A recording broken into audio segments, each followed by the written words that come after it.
Vai voltar a falar agora da tragédia que aconteceu nessa manhã lá no oeste do estado. Um jovem de 18 anos entrou em uma escola, um berçário que atende crianças de 0 a 3 anos com um facão e começou a golpear crianças, professoras.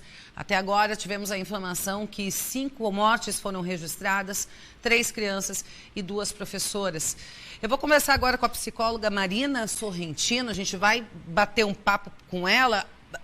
Não tentar entender, nem explicar o que aconteceu, porque, Marina, bem-vinda, boa tarde, bem-vinda ao Meio Dia Catarina, é o tipo de coisa que não dá para entender, não dá para explicar, justificar, mas a gente quer tentar entender psicologicamente o que passa nesse tipo de mente. Existe algum fator desencadeante para uma mente psicopata, por uma mente assassina? Existem mudanças de comportamento numa pessoa que vai cometer um crime como este, ou pode ser até de menor proporção? Existe como identificar esse tipo de pessoa, esse tipo de... Difícil chamar até de pessoa. Desculpa, gente. Marina, o que você pode contribuir para a gente tentar avaliar e olhar de fato o que aconteceu lá no Oeste? Então, Karen, parando para pensar assim a nível psicológico, o que a gente pode observar no comportamento? Sim, quando uma pessoa ela tem uma tendência à agressividade, isso não surgiu de uma hora para outra. A agressividade ela surge na infância e há indícios de agressividade muitas vezes com animais, com irmãozinhos, com outras pessoas. E manipulação, a agressividade ela faz parte do ser humano, mas existe a agressividade patológica, é aí onde a gente se preocupa. E o que a gente chama de psicopata, na verdade, a gente classifica dentro da classificação nacional internacional de doenças, que a psicopatia entra dentro de um transtorno de personalidade antissocial. Então, é um transtorno de personalidade que já foi se criando na infância, se apropriando muito mais na fase da adolescência, e na fase da adultez ele vai se mostrar de alguma forma essa agressividade. E às vezes a agressividade pode ser verbal, ou pode ser uma brutalidade, uma violência, como a gente acabou de ver nessa escola, que é aterrorizante.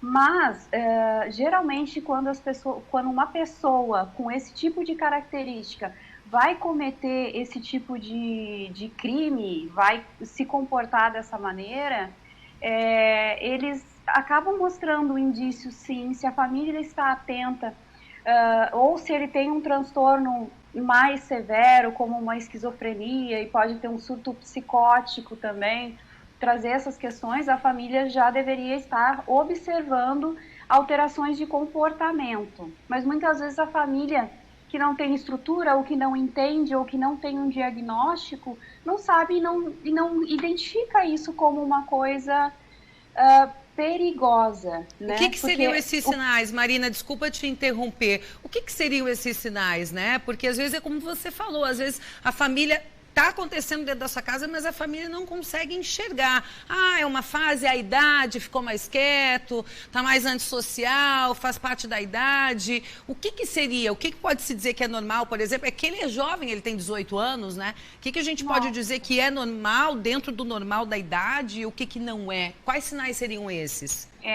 Dentro da normalidade do que a gente acredita que seja normalidade de comportamento, seria a pessoa ter uma agressividade interna e saber lidar com isso, saber lidar com a raiva.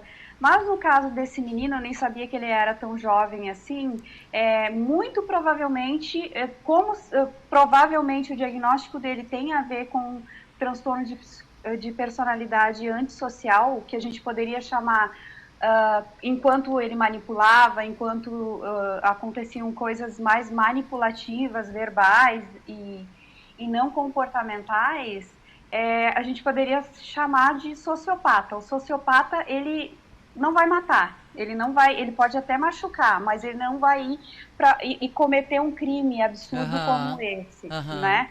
Marina, desculpa eu te interromper, mas é que agora estourou o meu tempo. Eu quero te convidar para voltar para conversar com a gente aqui no Meio-Dia, Catarina. Eu sou obrigada a encerrar, porque tem que seguir aqui a nossa programação. Obrigada pela tua disponibilidade. A gente vai conversar na sequência. Tá bom, Marina? Tá okay, muito obrigada, então. Viu? Tá ok. Obrigada. Encerro o Meio-Dia, Catarina, por aqui. Obrigada por sua companhia. A gente encerra em silêncio, em homenagem às vítimas da tragédia no oeste do estado.